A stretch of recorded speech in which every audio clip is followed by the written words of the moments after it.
just doing some rearranging, and we're doing gags now. A gag or two. Rupert. He's sleeping now. And I didn't take him out yet. So, or rather, he didn't do it. Now I have to do it in a minute here, but I'll read this first because he's kind of asleep.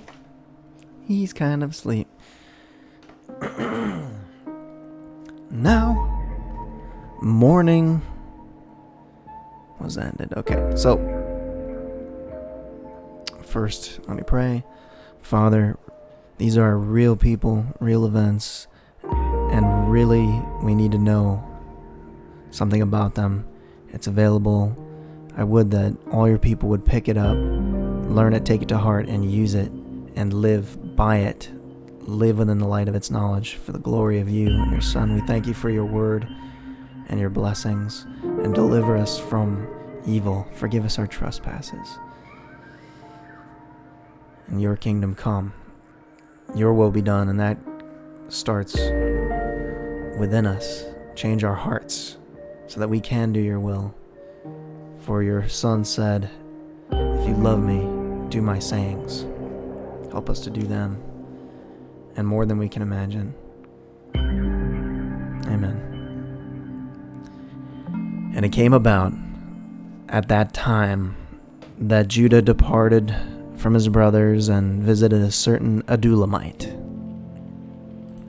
whose name was Hira. Judah saw there a daughter of a certain Canaanite whose name was Shua, and he took her and went into her. So she conceived and bore a son, and he named him Then she conceived again and bore a son and named him Onan. She bore still another son and named him Shelah. And it was at Shezeb that she bore him. Now Judah took a wife for his firstborn, and her name was Tamar. But Judah's firstborn, was evil in the sight of Yahweh, so Yahweh took his life. Then Judah said to Onan, go into your brother's wife and perform your duty as a brother-in-law to her, and raise up offspring for your brother. Onan knew that the offspring would not be his, so he went into his brother's wife. He wasted his seed on the ground in order not to give offspring to his brother. But what he did was displeasing in the sight of Yahweh, so he took his life also.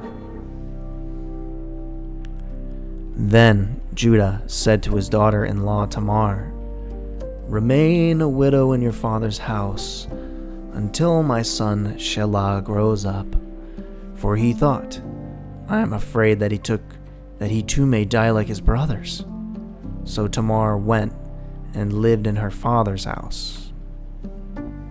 Seems he was a bit superstitious. Now, after a considerable time, Shua's daughter, the wife of Judah, died. And when the time of mourning was ended, Judah went up to his sheep shears at Timnah, he and his friend Hira the Adulamite. It was told to Tamar, behold, your father-in-law is going up to Timnah to shear his sheep.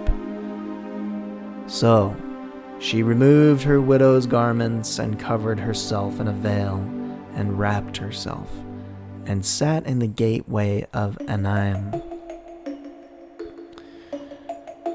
that Enaim which is on the road to Timnah, for she saw that Shelah had grown up, and she had not been given to him as wife. When Judah saw her face, he thought she was an harlot, for she had covered her face. So he turned aside to her by the road and said, here now, let me come in to you. For he did not know that she was his daughter-in-law. And she said, what will you give me that you may come in to me? He said, therefore I will send you a young goat from the flock. She said, moreover, Will you give me a pledge until you send it? He said, What pledge shall I give you? And she said, Your seal and your cord, and your staff that is in your hand. So he gave them to her and went in to her, and she conceived by him. The Lord opened up her womb.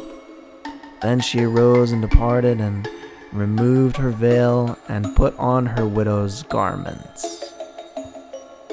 When Judah sent the young goat by his friend, the Adulamite, to receive the pledge from the woman's hand, he did not find her. He asked the men of the place, saying, Where is the temple prostitute who was by the road at Enaim? But they said, There has been no temple prostitute here. So he returned to Judah and said, I did not find her. And furthermore, the men of the place said, There has been no temple prostitute here. Then Judah said, Let her keep them. Otherwise we'll become a laughing stock. After all, I sent this young goat, but you did not find her. Now it was about 3 months later that Judah was informed. Your daughter-in-law Tamar has played the harlot, and behold, she is also with child by harlotry. Then Judah said, Bring her out and let her be burned. Now he has an excuse. Maybe he blamed her superstitiously for the death of his sons. Incorrectly. And he has an excuse to burn her, which he thinks, and now he says, do it. It was while she was being brought out that she sent to her father-in-law, saying, I am with child by the man to whom these things belong. And she said, Please examine and see whose signet ring and cords and staff are these. Judah recognized them and said, She is more righteous than I, inasmuch as I did not give her to my son Shelah, and he did not have relations with her again. Or rather, he did not have relations with her again. So it came about at the time she was giving birth that, behold, there were twins in her womb. Oh joy. Moreover, it took place while she was giving birth. One put out a hand, and the midwife took it and tied a scarlet thread on his hand, saying, This one came out first. But it came about as he drew back his hand that, behold, his brother came out. Then she said, What a breach you have made for yourself. So he was named Perez, breach. Afterward, his brother came out, who had the scarlet thread on his hand, and he was named Zerah.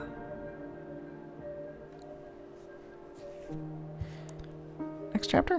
What happened?